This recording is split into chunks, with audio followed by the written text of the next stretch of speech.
Salam Matematika untuk anak-anakku kelas 8. Ini adalah video bagian pertama, materi bab 5, sistem persamaan linier dua variabel. Kita singkat 5 huruf, yaitu SPLDV. Ya. Ada 2 KD besar yang akan kita kuasai sampai nanti akhir, 3.5, lalu 4.5. Oke, bisa dibaca ya. Anak-anak, untuk memahami materi SPLDV ini, Bapak akan mulai dengan materi prasyaratnya. Oke, ada materi dari kelas 7, masih ingat persamaan linear satu variabel. Oke, kedua, kemarin kita belajar persamaan garis lurus ya di bab 4. Terus, ini yang paling utama adalah operasi hitung di dalam aljabar. Oke, anak-anak, peta konsep dari materi bab 5 ini yaitu yang pertama, bentuk umum dari SPLDV. Nanti kita akan kuasai hingga bisa membuat model matematikanya. Yang kedua, penyelesaian dalam SPLDV. Yang ketiga, nanti kita terapkan SPLDV di dalam kehidupan sehari-hari. Nah, penyelesaian SPLDV ini ada beberapa metode ya. Di sini Bapak berikan 3. Yang pertama, grafik, substitusi, dan eliminasi. Nanti ditambahkan lagi, satu lagi adalah campuran. Jadi dari substitusi dan eliminasi digabung, gitu ya. Oke, anak-anak, apa itu sistem persamaan linear dua variabel atau SPLDV? Bapak berikan kalimat yang mudah aja dipahami ya. Ini sistem atau kesatuan dari beberapa persamaan linear dua variabel yang sejenis. Oke, sistem itu bisa diartikan harus lebih dari satu, ya. Jadi persamaannya harus lebih dari satu. Kesatuan ini bisa saja diartikan ini harus saling berhubungan. Oke ya. Terus ini kan ada kata sejenisnya. Jadi kita harus tahu ciri-ciri dari SPLDV itu apa aja. Di sini Bapak akan berikan 2 yang gampang sekali. Yang pertama, memiliki 2 variabel ya. Yang kedua, pangkat dari setiap variabelnya nanti harus 1 tertingginya ya. Oke, ini bentuk umumnya. Sebenarnya sudah pernah kita kuasai waktu di bab 4 persamaan garis lurus. Masih ingat istilah implisit dan eksplisit persamaan? Oke, nah untuk bentuk umum SPLDV ini kita memakai persamaan implisit ya. Oke, ini bentuk umumnya. HX tambah BY sama dengan C. Ya, karena persamaannya ada 2, berarti satu lagi bisa Bapak buat begini. PX tambah QY sama dengan R, gitu ya. Jadi ini dinamain yang atas persamaan pertama, yang bawah ini persamaan kedua. Gitu ya. Nah, keterangannya untuk setiap yang Bapak warnain ini ya, A, B, C, P, Q, R ini harus anggota bilangan real ya. Wajib nih. Kemudian ini kita baca di setiap variabel X koefisiennya adalah A dan P. Kemudian di setiap variabel Y koefisiennya adalah D dan Q. Nah, sedangkan C dan R adalah konstantanya ya. Oke, ini ada beberapa contoh yang Bapak berikan, 3 ya. Kita harus bisa tebak nih, ini PLDV atau bukan ya. Yang pertama, 2X min 5Y sama dengan 8. Ini variabelnya 2, pangkatnya 1. Nah, pasti ini PLDV. Gitu ya. Kemudian yang kedua, 3X tambah 2Y negatif 12 sama dengan 0. Nah, PLDV atau bukan? Ya, ini pasti PLDV ya. Variabelnya 2, pangkatnya juga 1. Kemudian yang ketiga, ini X kuadrat tambah 3Y sama dengan 6. PLDV atau bukan? Ini pangkatnya saja udah 2 ya, bukan PLDV gitu. Oke, sekarang Bapak akan berikan ilustrasi untuk memahami model-model persamaan ya. Nah, ini tabel harga ya, ada teh gelas ya, dan juga risoles gitu ya. Nah, setiap baris ini banyaknya teh gelas diberikan harga satuannya. Lalu jumlah harganya juga dapat sudah terlihat ya. Begitu juga dengan risoles. Ini banyaknya risoles, harga satuannya, dan jumlah harganya ya. Bapak ambil yang nomor 3 nih ya. Banyak teh gelasnya 3, harga satuannya 1000, jadi jumlah harga teh gelasnya 3000.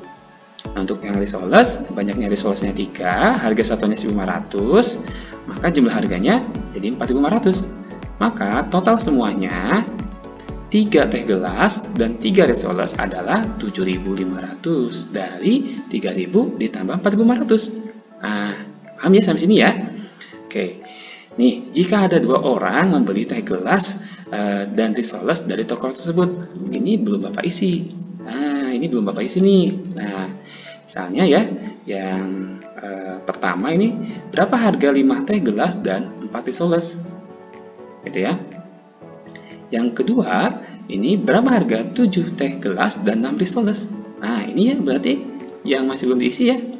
Pasti bisa dijawab ya. Nah, terus berapa harga seluruhnya di sini? Gitu ya. Yang harus dibayar. Nah, maka kita dapat membuat dari tabel cerita ini ke dalam model matematika. Ini yang perlu kita kuasai ya. Mengubah menjadi model matematika. Dari ilustrasi ini ya, kita misalkan harga teh gelas itu dimisalkan dengan variabel X ini. Jadi Bapak tulis X di sini. Nah, ini X semua. Lalu di sini jumlah harganya jadi berapa? Ini 5 kali X ya. Ini 7 kali X gitu. Nah, begitu ya. Nah, oke, bisa ya. Yang risoles kita misalkan harganya itu Y. Jadi kita tulis di sini adalah Y. Nah, maka jumlah harganya adalah 4 kali Y dan 6 kali Y. Begitu ya. Nah, jika Bapak tanya jumlah harga seluruhnya, nih satu baris ini, 5 teh gelas dan 4 risoles. Jadi kita tulis apa di sini? Ini Bapak hapus dulu ya. Eraser di sini hapus. Jadi yang baris ini kita akan isi adalah 5X ditambah 4Y ya. Nah, begitu juga yang baris kedua ini. 7X ditambah 6Y. Nah, begitu ya. Oke. Nah, jadi ada dua persamaan di sini ya. Yang pertama, kita bentuknya 5X tambah 4Y. Nah, karena harganya memang sudah diketahui 1000 dan 1500 ya. Masing-masing kita tulis begini. Nah, jadi persamaan pertamanya 5X tambah 4Y sama dengan 11.000 ya. Persamaan yang kedua, baris kedua nih. Nah, 7X ditambah 6Y sama dengan, nah, ini tinggal dikali saja ya, 7 kali 1000, 6 kali 1500 ya. Nah, di sini Bapak akan rapikan. Nah, maaf. Nah, sini jadi 5X tambah 4Y 11.000 dan 7X tambah 6Y sama dengan 16.000. Paham ya sampai di sini? Nah, sekarang kita akan berlatih dari dua soal yang sudah Bapak siapkan ya. Soal pertama dan soal kedua. Oke. Untuk soal pertama kita baca dulu ya. Apakah persamaan X buka kurung X tambah 7 sama dengan X kuadrat min 8Y merupakan PLDP? Oke, kita jawab dulu yang pertama ya. Oke, kita tulis dulu soalnya.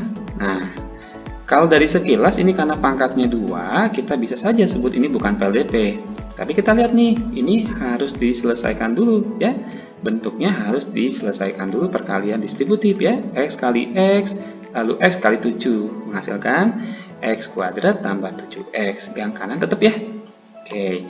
Lalu ini kita selesaikan supaya, nah ini karena pangkat 2 sejenis gitu ya, bisa kita selesaikan. Kita pindahkan yang ruas kanan ini semua di kiri sehingga di kanan sama dengan 0. Nah, kita buat begini. Jadi X kuadrat min X kuadrat tambah 7X ini min jadi positif 8Y sama dengan 0. Nah, ini sudah habis ya. X kuadrat min X kuadrat hilang, tinggal 7X tambah 8Y. Nah, sekarang kalian amati di sini. 7X tambah 8Y sama dengan 0, apakah PLDP? Ya, betul. Ini PLDP ya. Karena memenuhi bentuk umumnya. Ini ada pangkatnya 1, variabelnya X dan Y, dan konstantanya ada 0. Gitu ya. Kita sebut PLDP. Oke, paham ya anak-anak? Sekarang kita ke soal nomor 2. Ini soal cerita diminta diubah ke model matematika. Oke, kita baca dulu ya. Atska dan Reta masing-masing membeli buku dan pensil untuk kebutuhan sendiri dan titipan dari teman-temannya. Atska membeli 3 buku dan 3 pensil, sedangkan Reta membeli 2 buku dan 4 pensil dengan model yang sama. Atska membayar 90.000, sedangkan Reta membayar 100.000. Nah, analisis dulu ya, Nana ya. Ada buku, ada pensil ya, setiap yang dibeli Atska dan Reta. Jadi, kita buat permisalan dulu. Nah, buku dan pensil bisa kita misalkan dengan variabel B atau juga variabel P di sini ya. Nah, jadi cerita pertama, 3 buku, 3 pensil, harganya 90.000 bisa kita ubah menjadi seperti ini. 3 buku ditambah 3 pensil, ya, 3B tambah 3P sama dengan 90.000. Bisa ya? Cerita kedua, Reta, 2 buku dan 4 pensil seharga 100.000. Nah, kita tulis di sini. 2 buku dan 4 pensil, jadi 2B tambah 4P sama dengan 100.000. Bisa ya? Nah, maka jadi persamaannya seperti ini, ya, persamaan yang pertama nih, 3B tambah 3P sama dengan 90.000, ya. Persamaan yang kedua, ini 4P ya. Nah, jadi 2B tambah 4P sama dengan 100.000. Oke, anak-anak paham ya? Nah, hari ini kita sudah belajar memahami bentuk umum persamaan linier dua variabel dan juga sudah bisa mengubah soal cerita ke dalam model matematika. Anak-anak terima kasih ya. Pada video bagian kedua kita akan belajar lagi metode grafik dan substitusi dalam penyelesaian SPLDP. Salam matematika.